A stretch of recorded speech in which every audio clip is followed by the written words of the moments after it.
Hello. Oh yeah. Yeah, I hear you. Okay. Welcome. You're watching Coach Kat and the Brother Moses show. And the mantra for today is don't should on yourself. I did say should.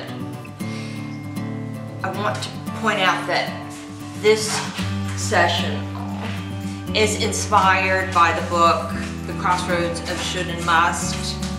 Find and Follow Your Passion by El Luna. So credit where credit is due.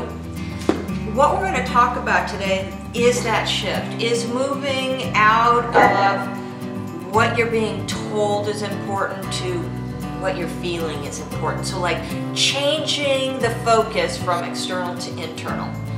And that is the difference between should and must. Should, I'm listening to everybody else, and must is that voice within. And that's a heck of a lot more harmonious than all the chaos around you. I love this. This is a Viewmaster if you didn't have the privilege of owning one of these in your childhood.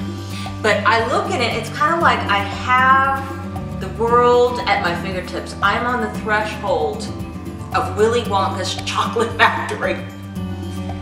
And I'm using that as an analogy because we're going to kind of look into the brain. We're going to look into how the brain makes connections. And the way we do that is through mind mapping.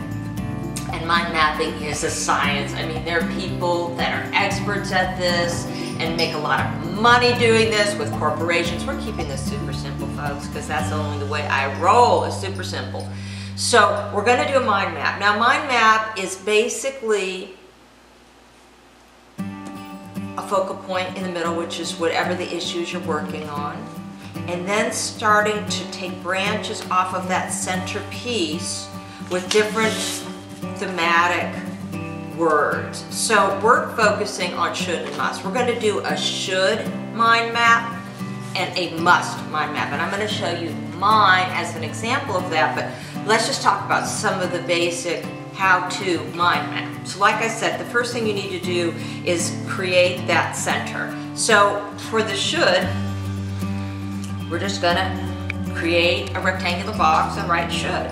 And for the should mind map, we're just gonna work with a ballpoint pen. We're gonna keep it one color, we're gonna keep it pretty boring because shoulds really are boring and very limited. So that's why we're using one color. And then off of that central piece, you're going to draw branches. And you kind of want to keep them curved because the brain works that way. This is giving us a symbolic snapshot of how our brain works. So the brain doesn't work in straight lines, by the way. It loves things that curve. And you could always put pictures in there. The brain loves images. But I'm just going to kind of work like that.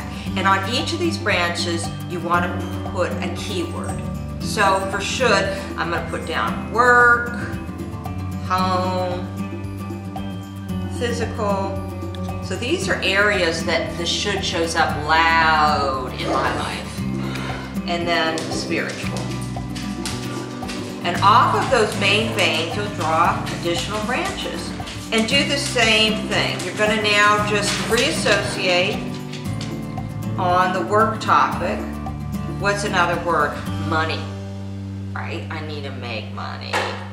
And you want to keep it short. So like I'm just saying need money. Okay, home, cook more. This is the voice outside saying this is how it should be. Should. Well, as I did my should map, what occurred to me is it really was pretty dead end. It just backed me into a corner. I mean, there wasn't a lot of creativity to it.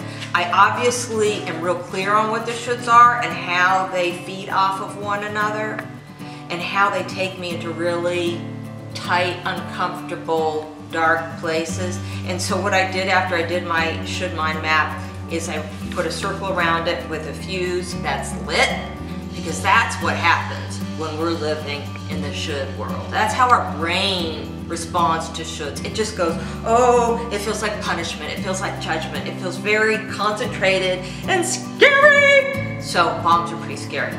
That's my should map. I want you to do your should map.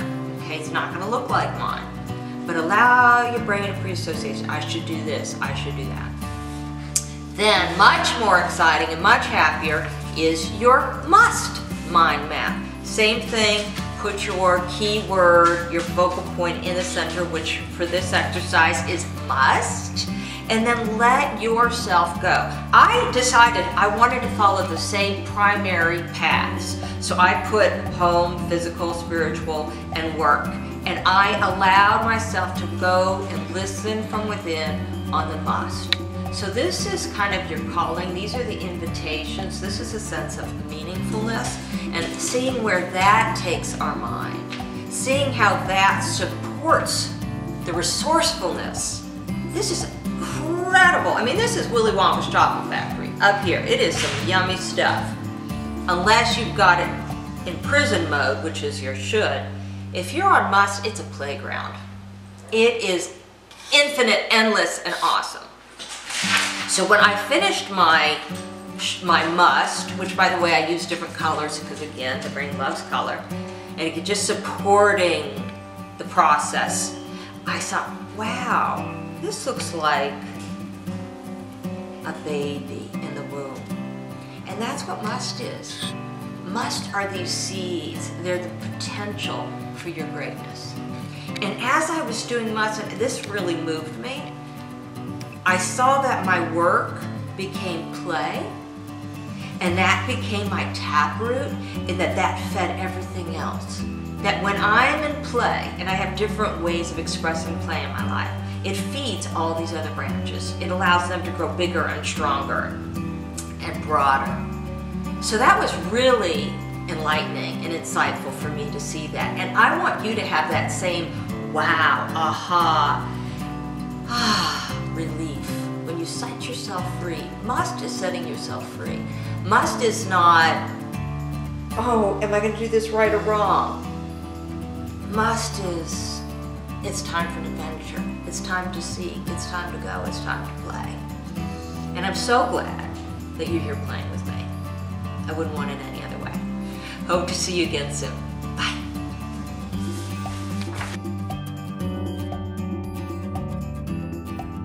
Hello, I'm Coach Kat, and this is Brother Moses. We're here to answer your questions, and anytime you have one, it's just katmoses.com. Come and send it our way. The question for today: Dear Kat, I have a strained relationship with my mother, and lately it's gotten worse. She's stubborn and doesn't like talking about her feelings. How do I break through to her, or how do I learn to accept that our relationship will always be tense? Kindly, only child, firstborn son. Sonny boy, it sounds like you're buried in a bowl of should. So in program they tell you this: I didn't cause it, I can't control it, and I can't cure it. What that means is loving with detachment, releasing all those expectations. We're not disowning mom, but we're just getting that she may not be that person in your court. And if you don't know what I mean by court, watch the Kat and Moses show and I'll tell you all about it. You want to model for her, you want to share your feelings, but don't have the expectation that she's going to reciprocate. Find that little piece of common ground. It may be the New York Times, it may be, Christmas decorations, it could be something completely superficial, but it'll be a place you can plant a seed and find a level of connection. Good luck with that. This is Kat and Moses. We love you and we hope to talk to you real soon. Bye.